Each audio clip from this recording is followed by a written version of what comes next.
Ako si Yan, isa akong solpetero at ito ang kwento ko.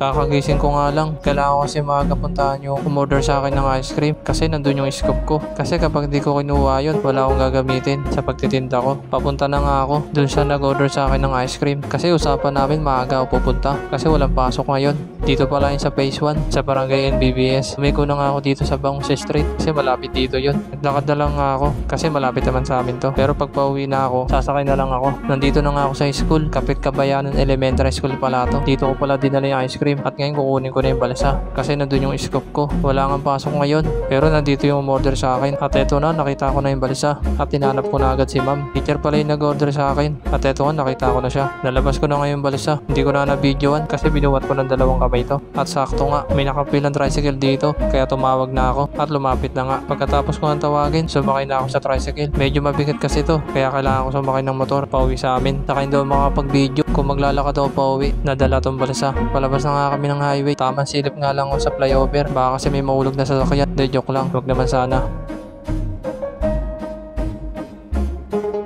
Malapit na nga ako makauwi. Sa mga gusto pala umorder ng ice cream, message nyo lang dito sa FB ko o kaya tawagan nyo sa number na nakalagay dyan. Nandito na nga ako sa amin at nakababa na nga ako at umalis na rin yung motor. Kung gusto mo pala yung kwento ko, pakilike naman, saka share. Hanggang dito na lang. Salamat.